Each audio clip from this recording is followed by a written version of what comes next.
मुमकिन ना होता घर जाना, मुमकिन ना होता मां से मिल पाना, सपनों को फिर से जी पाना, जिंदगी से फिर जुड़ पाना। मुमकिन ना होता जो तुम ना होते, जो हमारा ये हीरो ना होता। Real heroes with Sonu Sood, coming soon.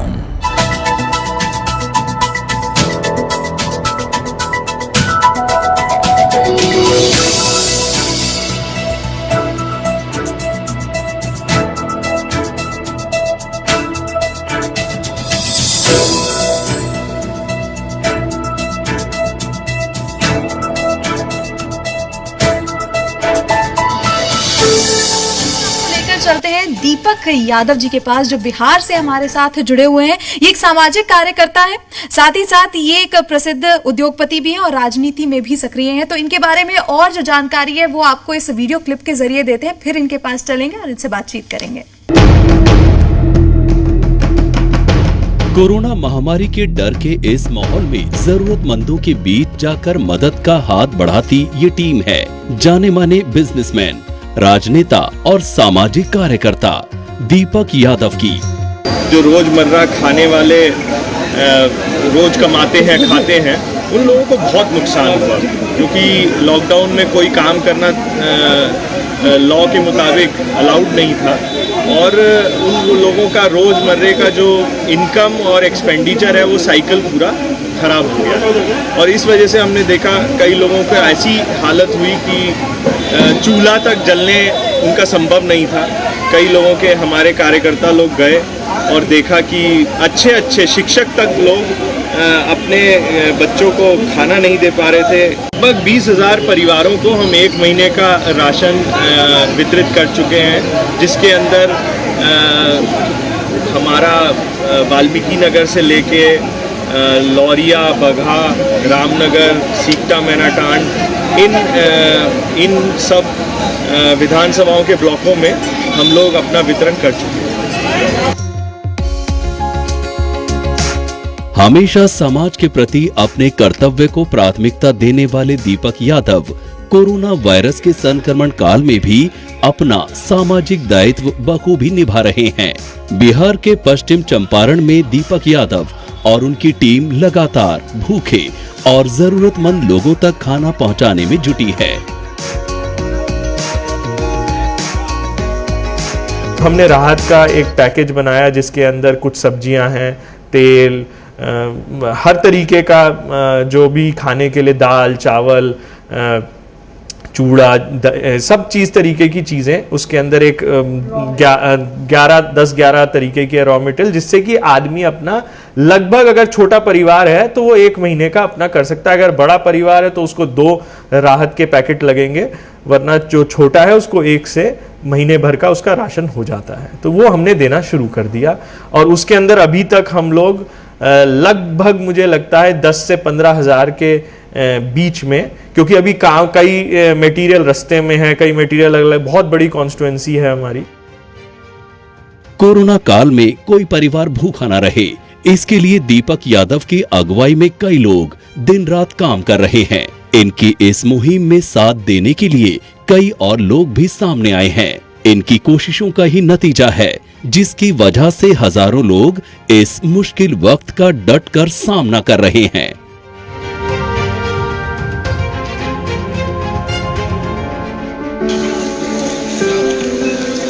दीपक, मैं जानना चाहूंगी कि आपने किस तरह से लोगों की सहायता की। आपने राहत पैकेजेस जो हैं वो भी लोगों तक मुहैया कराए, साथ ही आपने एक कोई परिवार भूखा ना सोए ये मुहिम भी शुरू की। तो ये किस तरह से शुरुआत हुई इनकी? पिछले 12 सालों से मैंने चंपारण की धरती पे काम किया और आज काफी हद तक हम स्थितियों को दुरुस्त कर पाए हैं। मैंने यहाँ पे उद्योग भी लगाया और समाज सेवा भी करी और उसमें बहुत स्थिति में इतना परिवर्तन है कि आज जो हमारे बिहार से प्रवासी लोग काम करने जो जाते हैं, वो आज इतना बड़ा बदलाव हुआ है चंपारण में पिछले 12 सालों में कि वो लोग आज बाहर जाने की बजाय यहीं पे काम करते हैं। और काफ़ी हद तक हमने जो ड्रेन हो रहा था ब्रेन का और वर्क का लोगों के थ्रू वो रिवर्स किया। जी। मगर जब ये महामारी आई कोरोना, और इसके अंदर हम लोगों ने देखा कि किस तरीके से जो स्थिति इम्प्रूव हो रही थी, उसमें एकदम से जो आर्थिक झटका लगा। मैं आपको बीच में ये भी बता दूं कि कोरोना का जो इम्पैक्ट है वो बिहार में शुरू में था ही नहीं। जब ये बाहर से जब रिवर्स इमिग्रेशन आने लगा, उसके साथ ही कोरोना का प्रभाव बिहार में बढ़ा है। तो बिहार काफी हद तक कोरोना से बचा हुआ था, मगर यहाँ पे जो असर पड़ा असली लॉकडाउन का वो था आर्थिक। जो फाइनेंशियल जो वर्कर्स जो काम करते थे, लोग काम करते थे, बाहर से भी लोग पैसा भेजते थे, और यहाँ के लोग भी जो डेली वेजर्स थे कृषि के सेक्टर में, हर जगह उनको आर्थिक नुकसान हुआ। और उसी वजह से हम लोगों को देखने में लगा कि कई घरों में गरीब तबके के लोगों में चूल्हा तक नहीं जल पाया। 2-2 दिन 4-4 दिन बच्चे रो रहे हैं। तो मेरे पास हमारे कार्यकर्ताओं ने, जो हमारी सामाजिक संस्था है उसके कार्यकर्ताओं ने बोला कि सर कुछ राहत सामग्री बांटी जाए ताकि लोगों को राहत मिले। तो ये आइडिया हमारे कार्यकर्ताओं का क्यों था, क्योंकि मैं भी बाहर फंस गया था। मैं बिहार में नहीं था उस टाइम जब कोरोना का पहला लॉकडाउन हुआ।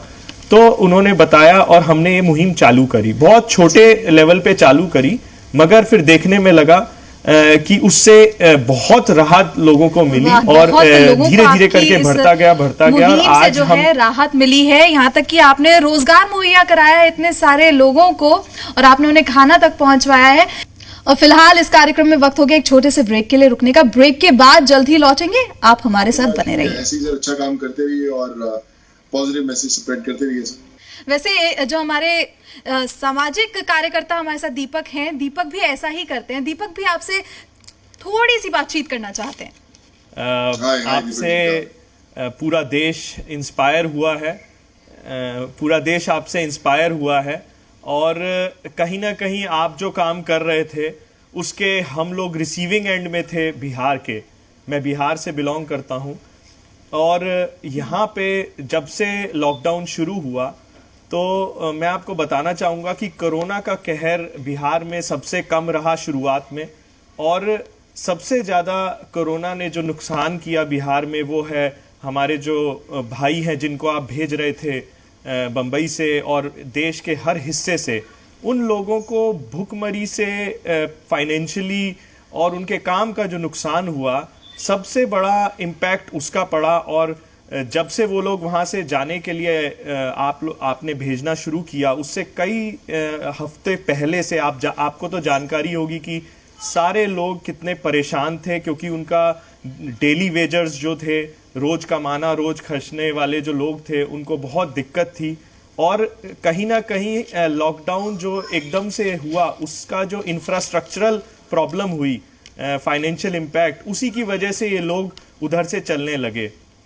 तो मैं आपसे बस एक चीज़ कहना चाहूँगा और जानना भी चाहूँगा कि हम लोग जो ये प्रॉब्लम हुई, जिस वजह से हमने टीवी पे पर्दे पे देखा कि पैदल हमारे प्रवासी भाइयों को जाना पड़ा देश के विभिन्न हिस्सों से विभिन्न हिस्सों में, तो उसका मुख्य कारण आपको क्या लगता है? और उस मुख्य कारण के लिए अब आप एक आइकॉन बन गए हैं पूरे कंट्री के लिए, जो आपने इस मूवमेंट में इतनी हेल्प करी और आपको इतना आपने काम किया, उससे सारे लोग, प्रवासी भाई भी और हम जैसे लोग भी आपकी तरफ देखते हैं। तो इस मूवमेंट को आज जो आप कर रहे हैं, उससे आप कहां तक लेके जाना चाहेंगे कि इस दिक्कत की जड़ तक हम लोग पहुंचे? और कभी ऐसी समस्याएं तो फ्यूचर में भी आ सकती हैं, तो हम लोग अपने देश को इस तरफ लेके जाएं कि ये समस्याएं, आप क्या समझते हैं, इसका जड़ क्या है और कैसे इसका समाधान हो सकता है? देखिए, मुझे ऐसा लगता है कि जैसे आपने बोला कि हर रोज कमाने वाला, हर रोज खाने वाले को अचानक जब बंद हो जाता है और सर पे छत नहीं होती, तो सबसे पहले उसको अपना घर ही याद आता है कि मैं घर चले जाऊंगा, एटलीस्ट मेरे सर पे मेरी छत है, मुझे घर से कोई निकालने वाला नहीं है, खेती बाड़ी थोड़ी करूंगा, थोड़ा राइस बना लूंगा, थोड़ी सी दाल बना लूंगा, कुछ खा लूंगा, भूखा नहीं मरूंगा। लेकिन जब वही इंसान घर से हजारों किलोमीटर दूर एक बड़े शहर में रहता है, तो उसको बहुत अकेलापन महसूस होता है। उसको पता है एक छोटा सा घर है जिसमें 8-10 साथ में लोग रहते हैं, उसके माँ बाप साथ में नहीं है, कभी उनकी वाइफ पत्नी साथ में नहीं, तो उसकी इच्छा होती कि कुछ इससे पहले कुछ मुझे हो जाए, मैं क्यों ना अपने घर वापस चले जाऊँ। तो उसकी इच्छा है जिसके कारण लोगों ने घर वापस जाना शुरू किया।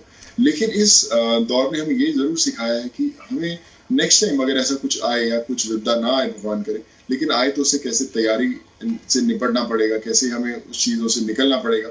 सो वो मैं भी बड़ी चीज़ें कर रहा हूँ, रिसर्च कर रहा हूँ, कोशिश कर रहा हूँ, और मेरे से ज़्यादा तो बहुत ज़्यादा ज्ञानी लोग हैं, सरकारें हैं जो कर ही रही होंगी।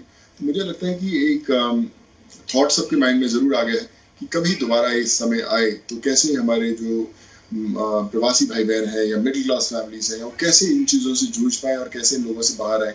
कितनी ज़रूरी है सेविंग्स करना, कितनी ज़रूरी है सरकार की ऐसी पॉलिसीज होना, हेल्थ पॉलिसीज की बात करें या आपको सेव करने की बात करें। विदेशों में बहुत सारी पॉलिसीज हैं, लोगों को घर बैठे तनख्वाहें मिलती हैं, तो वो सब चीजें। कार्यकर्ता दीपक यादव की टीम शनिवार को लौरिया, रामनगर और बगहा होते थरुहट के गांवों में पहुंची और 1000 लोगों में खाद्य सामग्री वितरित किया गया। दीपक यादव ने अब तक पश्चिम चंपारण के लौरिया, रामनगर समेत बगहा और वाल्मीकि नगर विधानसभा क्षेत्र में 20,000 से ज्यादा लोगों में खाद्य सामग्री बांटी है। इस मौके पर दीपक यादव ने बताया कि उन्होंने ये मुहिम बनाई है कि कोरोना काल में कोई भी गरीब भूखे पेट ना सो पाए, और इसी के लिए वो दिन रात गरीबों के घर घर जाकर उन्हें राशन मुहैया करा रहे हैं। लगभग 20,000 परिवारों को हम 1 महीने का राशन वितरित कर चुके हैं, जिसके अंदर हमारा वाल्मीकि नगर से लेके लौरिया, बगहा, रामनगर, सीकटा, मैनाटांड, इन सब विधानसभाओं के ब्लॉकों में हम लोग अपना वितरण कर चुके हैं। और अनलॉक 1 में तनाव मुक्त जीवन जीने के लिए आध्यात्मिक गुरु